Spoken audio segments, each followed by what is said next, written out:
Last 14 days have been such a phenomenal run, particularly after 3 years, we had the first Tamil Samyama. Samyama is not just another program, it's a phenomena. Because it's such a phenomena, we have set up a completely different kind of structure and a process for this. For all of you who do not know, all the advanced aspects of spiritual process offered at Isha are never charged for, not even for the food and stay. Only for the early programs there is a charge because it's hard to get people's commitment without payments. But Samyama is that kind of phenomena where people intensely involve themselves beyond all these things that normally limits a human being. So these 8 days of Samyama for the Tamil people, as I said, after 3 years, was a big roar, and I've been making efforts to see how to set up systems and methods so that the very process, the very phenomena can roar by itself without my involvement. Not fully successful but I think we're figuring out ways as to how to do it in future. In the middle of Samyama, which I never have done till now, that I won't leave the Samyama for a moment. So we took on this engagement of Global Business Summit in Delhi. So I flew out just for a day, did the event and came back. Global Business Summit is an economic times event where the Prime Minister, Finance Minister and various global leaders, all of them participating, business leaders. The significance of going to these summits is, this is the first time, this is the very first time that such summits, which are essentially business events, are looking for a spiritual process. This is a very positive sign that business leaders who are generally focused only on economic well-being, about profit-making and wealth generation, are very much interested in the inner well-being of their own self and also on the inner well-being of the people who work for the companies and their customers, which is a phenomenal shift in the way the world is beginning to operate. This is the coming of a new age. The golden era for a spiritual process is just beginning because now academics, scientists, business leaders, political leaders, all of them are seeking this process. As a part of this, now I'm speaking to the Harvard alumni. Now the Fiqh flow is here in the ashram, tomorrow I'm addressing them. I'm also having a conversation with all the doctors in the Harvard Medical School. I have a talk at Stanford Medical College in April. So all these things coming up now, and it has been happening for the last few years, but it's picked up momentum now.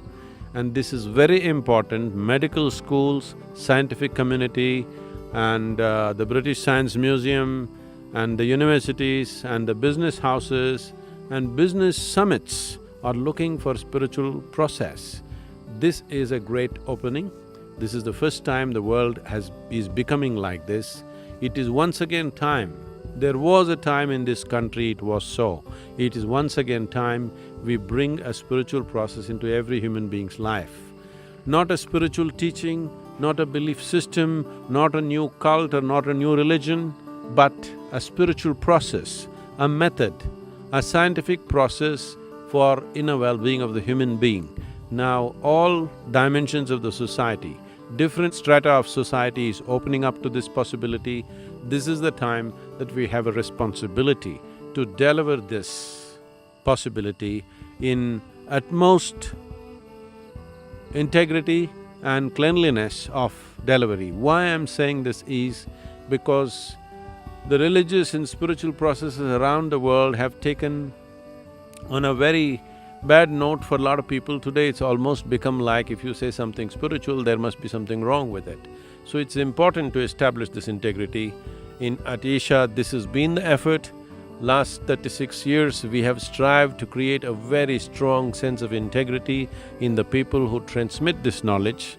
And it is because of this that many doors have opened up today.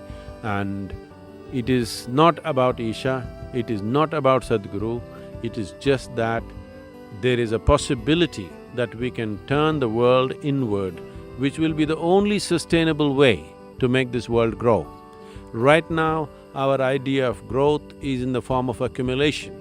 Somebody gathers a lot of muscle, he's a big man, but that bigness makes sense only when others are all weak. Somebody gathers a lot of money, he's a big man, that works only when everybody else is poor. Somebody gathers a lot of knowledge and he is a big man, that works only when everybody else is ignorant. So all these things which enhance a human being by accumulation is not real growth. It is in many ways seeking that other people do not grow and you're the only one who grows. If growth has to be universal, if growth is something that we must dispense to everybody, it is important that a human being grows in a multi-dimensional way. And our growth is not linked to what we accumulate, but what possibility or what immensity of existence we have become. These words may sound abstract right now, but there is a way to enhance the very life that we are. This is what we are focused on.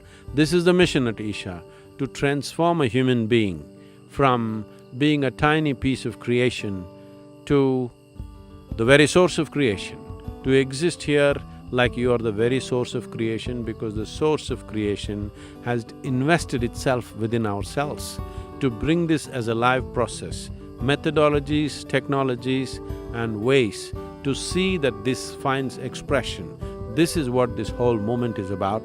In a way, it is within the human being that all the possibilities of this life exists, and that is where it needs to be explored.